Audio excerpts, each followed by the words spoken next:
Continuamos con más, esto es El Mundo en 7 días. Antes de las elecciones conversamos con Pedro Donoso sobre cuál podría ser este resultado, cómo se veía, cómo se analizaba la data de lo que pasaba en esos días, los números, lo que proyectaban las diferentes empresas encuestadoras. Y me parece justo, y lo conversamos en aquel momento, hacer ahora el post-elección. Es decir, una cosa es lo que la data va mostrando, la data de las encuestas, lo que el exit poll mostró en su momento, ah, lo que creemos que va a pasar, que a veces se confunde con lo que queremos que pase en el plano electoral. Así que, Pedro, gracias por atender esta invitación. Insisto, creo que es justo el poder hacer el análisis de lo que hablamos y de lo que pasó. ¿Cómo vas? Buen día. Gracias por la invitación, Roberto. Me parece que también es una buena metodología para analizar. Usualmente cuando nosotros hacemos análisis políticos, sí dividimos en dos, digamos, para tener algún tipo de metodología de lectura, ¿no es cierto? Me parece que es importante analizar lo que pasó, ¿no es cierto? Y lo que puede pasar, y lo que puede pasar me parece que hay que dividirlo en dos, digamos, ¿no es cierto? Porque muchas veces nos olvidamos que este país igual tiene que ser gobernado hasta el 24 de mayo. Es decir, estamos ahorita hablando de la asamblea del 24 de mayo, del 14 de mayo, pero nos olvidamos de la asamblea de ahora, digamos, ¿no es cierto? Que además se va a mover muchísimo con relación finalmente a cómo se ve la campaña y a cómo se dieron los resultados del domingo. Ahora, lo que vimos era previsible y lo conversamos, es decir, esta segunda vuelta que se venía. Ahora, los datos, ¿por qué la data de lo que vemos en las encuestas estaban tan distantes de los datos que vimos en el conteo final del CNE? ¿Qué pasa? ¿Por qué hay esta distorsión cada vez más grande? Y voy a poner incluso tres escenarios. Y ojo, esto no va en contra de nadie, sino en contra de nada, sino para saber, es un tema de poder conocer. Tenemos la data de las encuestadoras, todas ellas, ninguna le pegó, y tampoco es una suerte de pegar a la lotería, es un tema de generar un nivel de acierto. Sin una data correcta no puedo tomar decisiones correctas. Por otro lado, tenemos un exit poll que también no fue coherente con el resultado final de lo que está pasando. ¿Qué es lo que ocurre en el momento?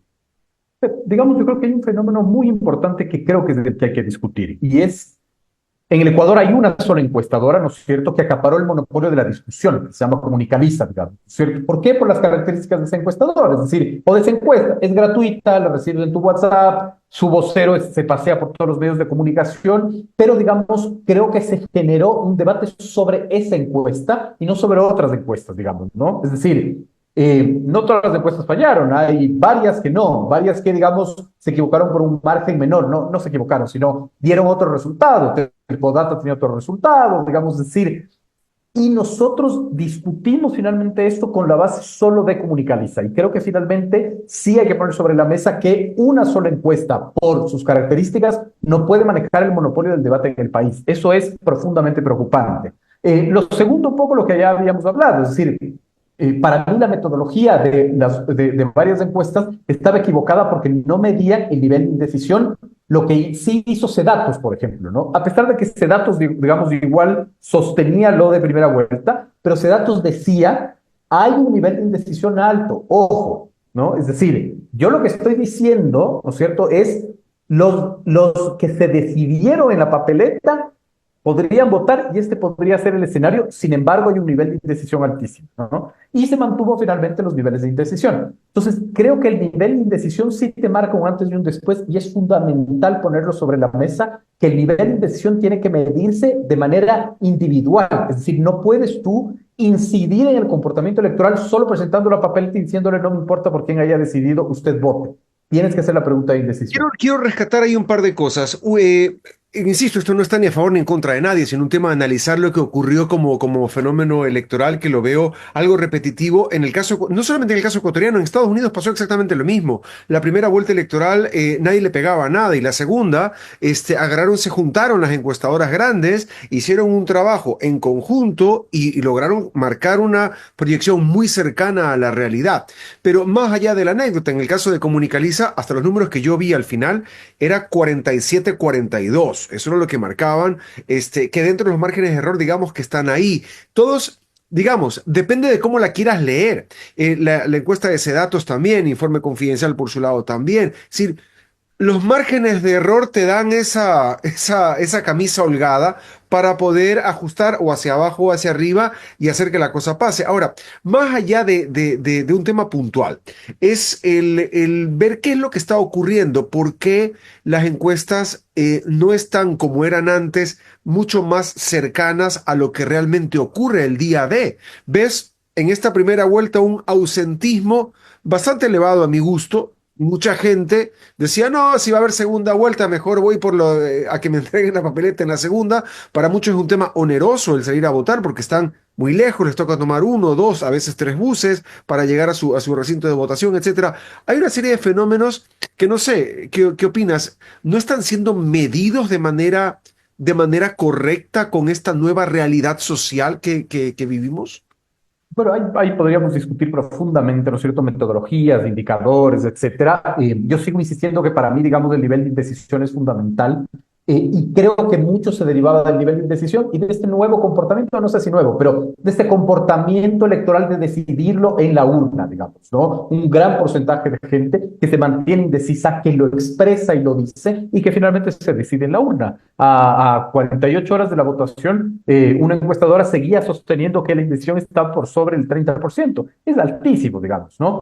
El tema del ausentismo hay que medirlo, es decir, de acuerdo finalmente a información oficial y a varios medios de comunicación, en el 2024, 94.000 personas salieron del Ecuador y no regresaron. La migración es un tema fundamental. Lo segundo, digamos, estamos hablando también de muertes violentas, que también finalmente se expresa en un tema de no ir a votar, evidentemente. Entonces, creo que nos faltaría como muchos datos para sacar una conclusión con respecto al ausentismo, digamos, ¿no? Y también podría ser lo que tú dices, es decir, no voy a votar porque hay una segunda vuelta, pero creo que para mí finalmente quizás estoy obsesionado con esto, pero la clave es el nivel de indecisión, digamos, ¿no? La indecisión para mí era altísima, 3 de cada 10 te decían no sé por quién aún votar en el Ejecutivo, ¿no? Porque para el Legislativo estaba por sobre el 50, incluso 24 horas antes de ir a las urnas. Ahora, eso ocurrió y quiero ir marcando en favor del tiempo varios hitos de estos que son mitos o leyendas, ¿no? El tema, por un lado, lo de las encuestas que ya vimos. El otro, el famoso debate presidencial. Muchos decían, eso no pasa nada, no mueve ni un voto para arriba ni para abajo. ¿Cuál es tu criterio de lo que pasó en el debate presidencial? ¿Fue un punto de inflexión? Yo creo que no, digamos, lamentablemente no tengo los datos de este debate presidencial, tengo los datos del 2023, en donde además el gran mito era Noboa pasa a la segunda vuelta por el debate. Perfiles de opinión midió, digamos, ese debate y el 75% de los consultados no vio el debate y no le interesaba verlo tampoco. Es decir, hay muchos mitos alrededor del comportamiento electoral y lo interesante de los procesos eleccionarios es que nos ayudan a desmitificar cosas, ¿no? Es decir, por ejemplo, de este proceso eleccionario, muchos candidatos fragmentan el voto. Falso. Estamos viendo que no. 2 candidatos se llevaron el 90% de la votación. Por lo tanto, seguir sosteniendo que más candidatos fragmentan el voto no es real, ¿cierto? Es decir, otro mito, el fenómeno, además del fenómeno Noboa en sí mismo, ¿no? Cualquiera puede ganar la elección, digamos. Falso también, ¿no? Es decir, no, hoy no hubo un fenómeno Noboa, ¿no? Otro mito, el que maneja muy bien TikTok y redes sociales finalmente logra una gran votación. Falso. Es decir, digamos, tenemos que entender que los comportamientos electorales están interconectados con el contexto que estamos viviendo. No todos los candidatos son para todos los contextos y no todos los contextos son para todos los candidatos. Herbas en el 2021 era un gran candidato, pero el contexto era otro. Yacu Pérez era un gran candidato, pero el contexto era otro finalmente. Hoy Yacu Pérez ni siquiera alcanza una curul, digamos, ¿no? Justamente a eso. Entonces, desmitificando un poco el sentido de esta entrevista contigo, Pedro, el poder ir analizando ya de lo que creíamos podía pasar o muchos queríamos o querían que pase a la realidad hoy y cuáles fueron los pasos que siguieron y el resultado que se dio. Lo que acabas de mencionar es muy claro, lo que está ocurriendo con Yacu Pérez, que no alcanza un curul, el caso del PSC, que alcanza un asambleísta nacional, la fragmentación de la asamblea que se veía venir entre ADN y la Revolución Ciudadana, es decir, hay muchos factores que estaban ahí, pero una Andrea González, que hoy viene siendo una figura que llama la atención dentro del contexto, producto de que no estaba en el mapa original y ahora aparece como una figura, pese a estar en este tercer, cuarto lugar con una distancia sobrada del 1-2, pero sí me sigue faltando ese outsider del que todos hablaban. Todos se mencionaban, Henry Clough decía que era el outsider, Henry Cucalón decía que era el outsider, pero el outsider quedó kilómetros atrás de distancia. O sea, incluso, digamos, yo sostenía no que iba a haber un outsider, ¿no es cierto?, sino que el nivel de decisión era tan grande que uno no podía sacar una conclusión real del escenario, ¿no? Es decir, y he sido criticado por eso y está muy bien. Yo sostenía que uno no puede concluir a ciegas que la segunda vuelta iba a ser Noboa-Luisa González. Yo lo decía, no puedes concluir eso porque el nivel de indecisión es alto finalmente, ¿no es cierto? Claro, pero además hay que investigarlo, hay que hacer mucha investigación social de en cuánto afectó, digamos, el comportamiento electoral esta gran narrativa construida de una sola vuelta, tanto del un lado como del otro.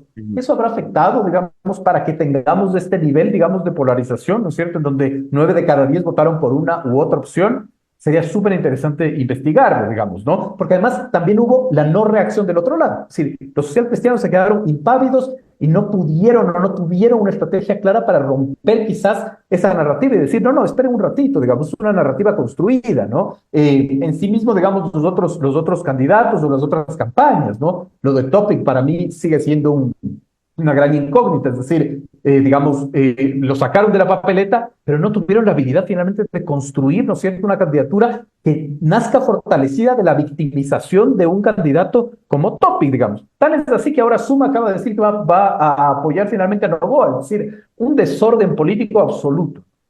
¿Qué pasa con el famoso techo de la RC que decían no? Lo que pasa es que Revolución Ciudadana tiene todo el voto duro de Correa, eso es el 30%, y hasta ahí llegan. Y hasta donde he visto los números del CNE, hay como 15 puntos más arriba de eso, ¿no? Digamos, mucho tiene que ver con el contexto, por eso digo, me encantaría poder hacer una investigación, ojalá finalmente tengamos esos datos de cuánto afectó, es decir, digamos, de lo que llaman el voto blando, ¿no? Es decir, digamos, hay un ciudadano que quizás no vota por el correísmo usualmente, pero que al ver que Noboa iba a ganar en una sola vuelta y creer ese framing, se generó, digamos, la otra reacción, ¿no es cierto? Decir, bueno, me va a tocar finalmente votar por Luisa González, ¿no? Hay que hacer mucha investigación para saber cuánto hubo de incidencia de esa narrativa de esos actores, pero además también de las encuestadoras que finalmente hicieron este cálculo que me parece que nosotros discutimos de la primera entrevista, que finalmente estaba mal hecho, ¿no? Es decir, esta conversión de votos totales a votos válidos, ¿no es cierto?, utilizando, digamos, una ecuación que no tenía ningún sentido. Y de ahí viene la otra pregunta, sin caer en el esoterismo, que es el famoso endoso de voto, porque hablan con los líderes de cada uno de estos movimientos o grupos a los que representaron en las elecciones y dicen, bueno, ¿usted por quién se inclina? ¿Por el uno o por el otro? ¿O por la una o por el otro? Para ponerlo en esos términos. Ese voto es endosable, es decir, yo llego a donde mis partidarios y les digo, yo voy a votar por fulano de tal y todos tienen que votar por fulano o por fulana. ¿Eso pasa, termina pasando? Tú escucharás finalmente que mucha gente dice no, que no hay un endoso de votos, digamos, yo también creo que depende, ¿no? Es decir, una cosa finalmente es el endoso de votos de Andrea González, que no tiene ninguna relación con su partido político, que es finalmente una candidata que apareció de la nada, y otra es finalmente, ¿no es cierto?, el comportamiento del movimiento indígena. Son cosas distintas absolutamente. Si el movimiento indígena dice que orgánicamente se vota por tal, hay una alta probabilidad de que se vote por tal, porque son democracias, digamos, horizontales que se construyen con liderazgos, digamos, de base. Son cosas distintas, digamos, ¿no? No sé en ese sentido qué es lo que pueda suceder. Sin embargo, digamos, a mí no me preocupa o no quiero discutir sobre de dónde van a sacar los votos porque matemáticamente no hay mercado. Es decir, yo evidentemente, digamos, el 5% de ISA puede inclinar la balanza, pero hay cosas que me parece que son mucho más importantes de debatir. Como por ejemplo, para mí el gran elector va a ser en estos 2 meses la institucionalidad. Es decir, si la institucionalidad sigue funcionando a favor de Noboa, ¿no es cierto? Sí, hay un tribunal contencioso electoral que falla a favor, una fiscalía, no sé, pues una corte, ¿no? Es decir, puede suceder un montón de cosas que haga finalmente que incluso los votantes de Luisa pueden ir a Noboa o viceversa, si hay una crisis energética, si hay una tragedia de responsabilidad finalmente del gobierno. Entonces, como es tan pequeño el universo de donde pueden sacar los votos, creo que finalmente sí hay que analizar el fenómeno de cómo se hace esa transferencia de votos de Noboa a Luisa y de Luisa a Noboa, que no tienen que ver directamente con un comportamiento normal del electorado, sino por algún fenómeno político o un hecho político que cambie, digamos, del escenario. Es decir, como están las cosas, nada está dicho, más aún para una segunda vuelta, donde, si cabe el término, hay un empate, pese a que el presidente Noboa es quien está primero, pero con un margen de diferencia muy corto de Luisa González, quien está segunda. Entonces, Absolutamente. la hoja queda en blanco para esta segunda vuelta. Absolutamente. El escenario es incierto, ¿no es cierto? Y también el escenario de lo que te decía, para mí lo más importante que es la gobernabilidad de estos 2 meses, ¿no? Es decir, tienes una asamblea con una agenda legislativa que, digamos, tiene temas muy, muy importantes. Tienes además una composición que también dependerá mucho del liderazgo de uno y del otro. Por ejemplo, digamos, ¿no es cierto? ADN, ¿no es cierto? Es un bloque que ganó con 14 legisladores, se convirtió en un bloque de 32, pero por ejemplo hay 5 legisladores que corrieron estas elecciones por otro movimiento, digamos, ¿no? Que no ganaron, ok, pero ¿cómo va a hacer eso? Yo sigo perteneciendo a ADN, no me dieron el chance en ADN, por lo tanto yo voy a seguir votando con este bloque, sí o no.